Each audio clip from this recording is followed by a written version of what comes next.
15 rock bands who ruined their legacy in seconds. Decades of hit singles, platinum albums, and sold-out tours build legendary status in rock music. Then, in one catastrophic moment, everything changes. Careers carefully crafted over years crumble overnight. Here are 15 rock bands who destroyed their legacy in mere seconds. Number 15, the Mamas and the Papas. I need somebody groovy, someone who's able to move. The iconic 60s folk rock quartet created sunshine pop masterpieces like California Dreamin' and Monday Monday, selling over 40 million records worldwide. Their harmonies defined the counterculture movement while scoring 6 top 10 hits and earning a Grammy nomination for Best New Artist in 1967.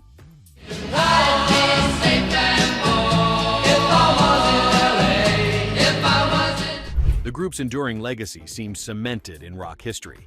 That legacy shattered instantly when John Phillips's daughter Mackenzie revealed the ultimate betrayal in her 2009 memoir.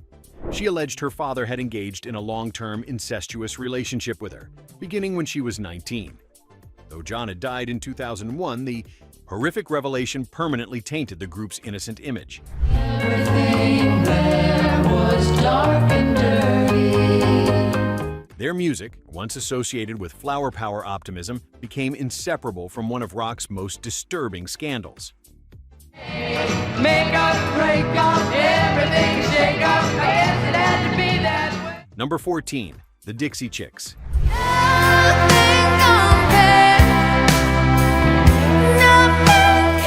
Country rock crossover sensations with over 33 million albums sold worldwide. The trio dominated both country and pop charts throughout the late 90s and early 2000s. Their album Wide Open Spaces sold 12 million copies alone, while they collected 13 Grammy Awards. Makes you bolder, children get older.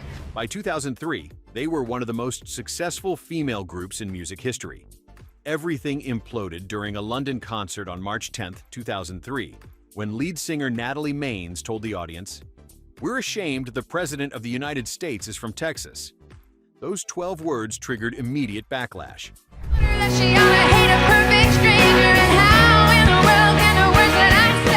Radio stations banned their music, former fans bulldozed their CDs, and their chart presence vanished overnight. Their next album, despite critical acclaim, sold just a fraction of previous releases. Though critically respected today, that 15-second comment effectively ended their commercial dominance. Not ready to back down. I'm still mad as hell and I don't have time. Number 13, Milli Vanilli. My day, and that's also true. Together we are one, separated we are two. The ultimate pop sensation of 1989, Rob Pilatus and Fab Morvan conquered charts worldwide with their debut album, Girl You Know It's True. The record spawned 3 #1 singles, sold 7 million copies, and earned them the Grammy for Best New Artist in 1990. Up on your skin, it lightens up my day, and that's also true. Together we are one, separated we are two. Their catchy dance pop and distinctive look made them MTV staples. Their entire career imploded in 23 seconds during a live performance in Bristol when their backing track jammed and skipped, repeating the phrase, "Girl, you know it's," over and over while they panicked on stage. Wanna spend my life with you. This technical malfunction confirmed growing suspicions they weren't actually singing on their records. Producer Frank Farian soon admitted he had hired session singers for all vocals. The Grammy was revoked, lawsuits followed, and their name became synonymous with fraud. Rob Pilatus later died at 32, never recovering from the scandal.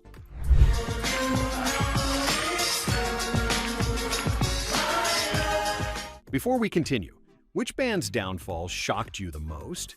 Did any of these ruined legacies affect how you listen to their music today? Drop a comment and let us know where you're watching from. Number 12, the Eagles. Every night when the sun goes down. The defining American rock band of the 1970s created the best-selling album of all time with their greatest hits 1971-1975, which has sold over 38 million copies in the US alone. With 5 #1 singles and 6 Grammy Awards, their country rock sound defined an era. He knows where she's going as she's leaving. Their 1994 reunion tour became one of the highest grossing of all time. The band's legacy was severely damaged in seconds when Don Felder and Glenn Frey's long-standing tensions exploded during their Hell Freezes Over tour. During a 1980 benefit concert, live microphones caught Frey threatening Felder, "I'm going to kick your ass when we get off the stage." The moment was immortalized in the documentary History of the Eagles, exposing the bitter animosity behind their harmonious-y facade. Don't you worry, sometimes you just gotta let it ride. The band dissolved that night, with lawsuits, tell-all books, and decades of acrimony following. Though they eventually reunited, the image of musical brothers was permanently shattered. You get the best of my love. Whoa. Number 11. Ashlee Simpson. I was stuck inside someone else's life and always second best. The pop rock princess and younger sister of Jessica Simpson had successfully established her own identity with her debut album Autobiography, which debuted at number 1 on the Billboard charts in 2004. The record sold 5 million copies worldwide, establishing her as a legitimate star independent of her famous sister. When I hit that bottom crash, you're all I have. Her entire career derailed in 90 seconds during her October 2004 Saturday Night Live performance. When her band started playing, the vocals for Pieces of Me, which she had already performed earlier in the show, began playing again, exposing her lip-syncing. Simpson responded with an awkward hoedown dance before walking off stage. The incident became one of TV's most notorious moments, spawning endless parodies.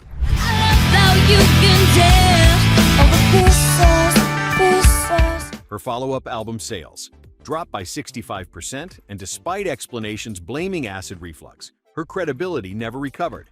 At 39, she remains defined by those 90 seconds of career-ending embarrassment. When I hit that bottom crash, you're all I have. Number 10. The Carpenters. It can really make me cry. The brother-sister duo sold over 100 million records worldwide with their impeccable vocal harmonies and masterful soft rock arrangements.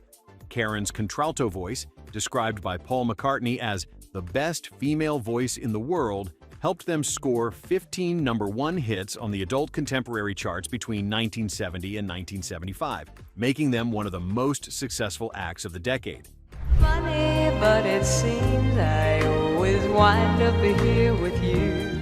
Their carefully crafted, wholesome image was permanently damaged when Karen's emaciated appearance during their 1975 Only Yesterday tour shocked fans. Her dramatic 35-pound weight loss revealed her battle with anorexia nervosa, a condition barely understood by the public at that time. I need to be loved. Media speculation shifted instantly from their music to Karen's health, though they continued recording until her tragic a death in 1983 at age 32.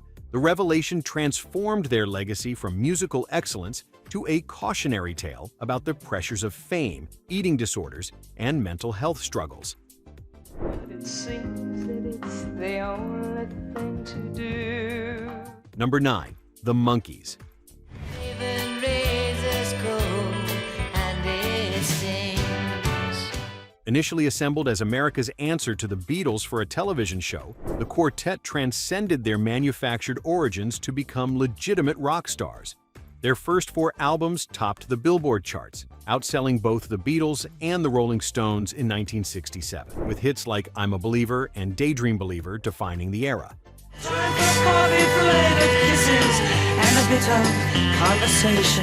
They eventually sold over 75 million records worldwide. Their credibility collapsed during a 1967 press conference when supervisor Don Kirshner publicly revealed they didn't play instruments on their recordings. The admission confirmed critics' dismissals of them as the Prefab Four and negated years of fighting for creative control, though they eventually became accomplished musicians who wrote and performed their own material. The revelation permanently marked them as inauthentic.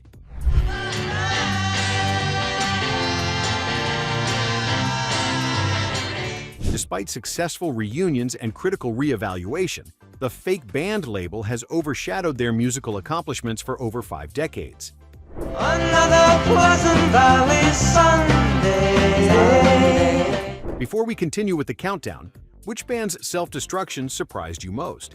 Did any of these legacy-ruining moments happen during your teenage years? Let us know in the comments where you're watching from. Number 8. Chicago.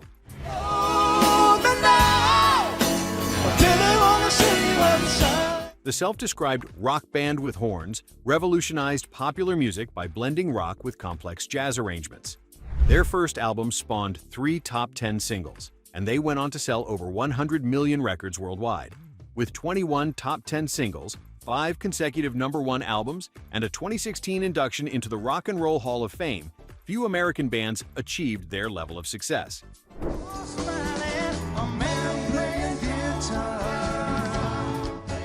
Their legacy was forever altered when lead vocalist Peter Cetera left the band in 1985 following the massive success of Hard Habit to Break. The split became irrevocably bitter when Cetera refused to join the group's Rock Hall induction, telling Rolling Stone, "I've totally moved on from that. It's just not where I'm at." I'm still trying to shake it. His absence at their crowning achievement moment transformed their story from one of sustained success to one of permanent division. The public feud has continued for decades, with every potential reunion collapsing amid recriminations, permanently splitting their fan base.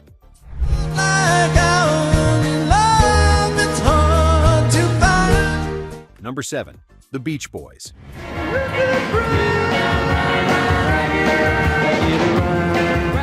America's band defined the California sound with their stunning vocal harmonies, innovative production, and carefree surf rock imagery. They created what many consider the greatest album ever made with pet sounds, influenced the Beatles' Sgt. Pepper, and sold over 100 million records worldwide.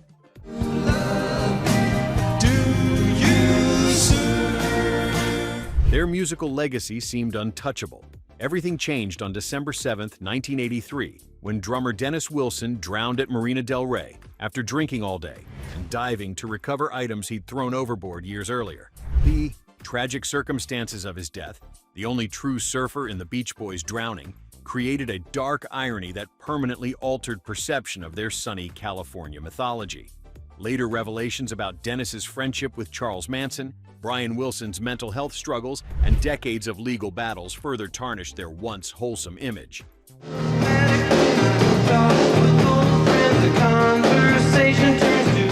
Their music remains brilliant, but their legacy became forever linked with tragedy. Number 6. Fleetwood Mac.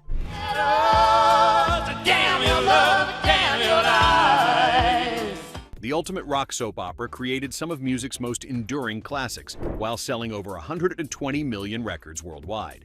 Their album, Rumors, which documented their internal romantic breakups, became one of the best-selling albums in history, with over 40 million copies sold.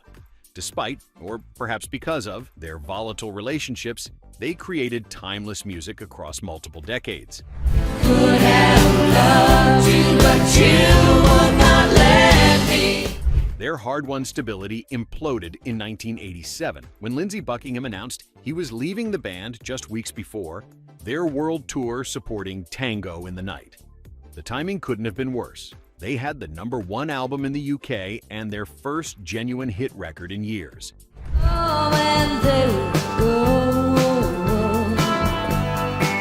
His departure created lasting acrimony that would resurface decades later when the band fired him again in 2018, leading to lawsuits and public accusations.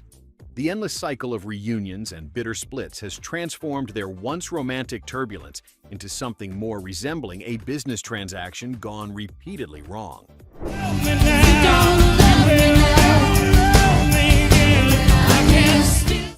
Before we get to the top 5, which band's downfall affected your music collection the most? Were you a fan of any of these groups before their legacy-ruining moments? Drop your thoughts in the comments and let us know where you're watching from.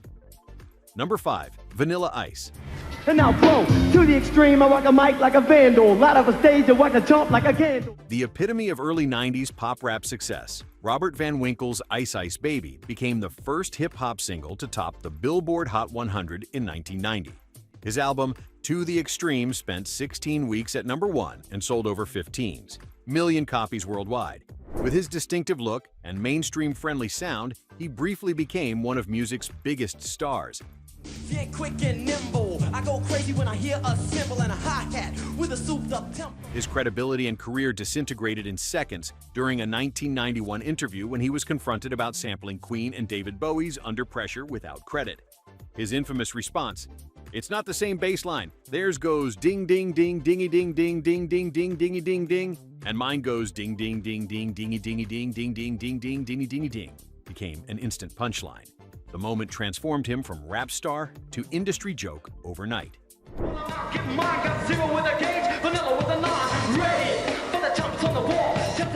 Though he later built a successful reality TV career, those 30 seconds of denial permanently defined his musical legacy. And you wanna step with this? Shape plays on the fade, slice like a ninja, cut like a razor blade. Number 4. Jefferson Airplane Starship. You don't do anything at all. The quintessential psychedelic rock band of the 1960s counterculture, Jefferson Airplane created anthems like White Rabbit and Somebody to Love that defined the summer of love. They performed at Woodstock and Altamont, sold millions of albums, and were inducted into the Rock and Roll Hall of Fame in 1996, cementing their place in rock history.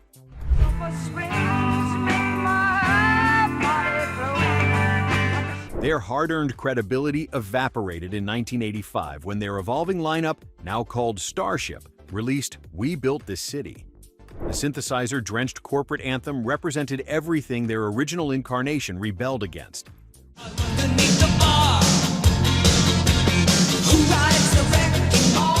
Rolling Stone readers voted it the worst song of the 1980s, and in 2011, the magazine named it the worst song of all time. The stark contrast between their counterculture origins and this commercial capitulation became rock's ultimate cautionary tale about selling out. Original members publicly distanced themselves, with Grace Slick later admitting, "It was the worst song ever."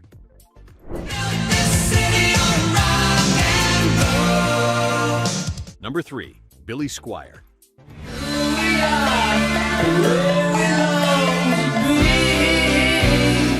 The hard rock hitmaker dominated early 80s rock radio with massive hits like The Stroke, Everybody Wants You, and In the Dark. His album Don't Say No sold over 4 million copies in the US alone, while 1982's Emotions in Motion went double platinum. With his powerful voice and muscular sound, Squier seemed positioned to join rock's elite ranks.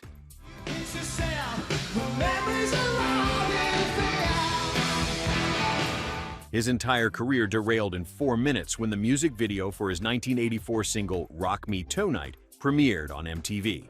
The clip featured Squier prancing around a satin-sheeted bedroom in a pink tank top, making feminine gestures completely at odds with his hard rock image. MTV played it constantly, and overnight, Squier became a laughingstock among his core audience of young male rock fans.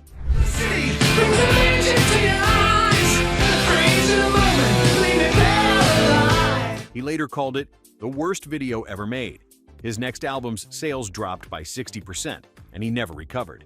As Squier himself said, "It was a catastrophe. I just went, oh my God."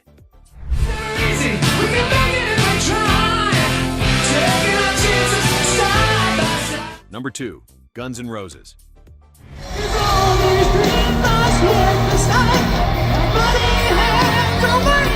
The most dangerous band in the world revitalized hard rock in the late 80s with their raw, uncompromising sound and volatile performances. Their debut, Appetite for Destruction, sold over 30 million copies worldwide, while the Use Your Illusion albums debuted at number 1 and number 2 simultaneously. Axl Rose's distinctive voice and Slash's iconic guitar work made them the definitive rock band of their generation.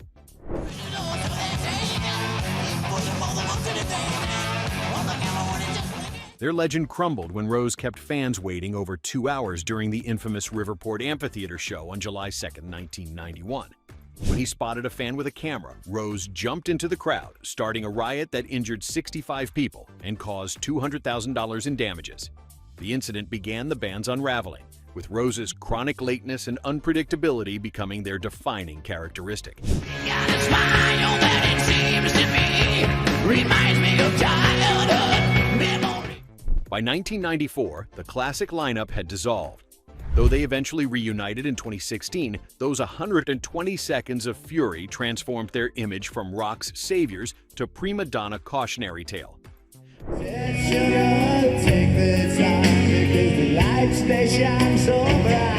Before we reveal number 1, which band's self-destruction surprised you most? Did you witness any of these legacy-destroying moments live? Drop a comment and let us know where you're watching from. Number 1, Michael Jackson.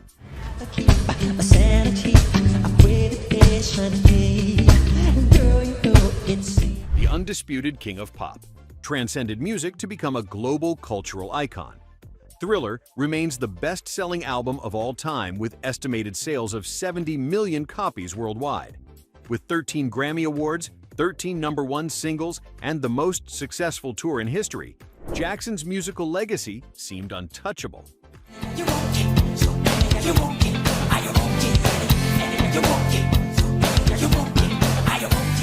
His innovation in music, dance, and video permanently changed entertainment. Everything collapsed during his infamous June 1995 television interview with Diane Sawyer, where Jackson addressed allegations of child molestation. When asked if he thought it was appropriate to share his bed with children, Jackson responded, "The most loving thing to do is to share your bed with someone." Those 12 words, despite his insistence on their innocence, permanently damaged public perception. My strong advice, just remember to always think twice. Though acquitted in his 2005 criminal trial, the interview moment became impossible to unhear. After his death in 2009 at age 50, additional allegations emerged. His musical brilliance remains undeniable, but those few seconds of misguided candor forever complicated his legacy.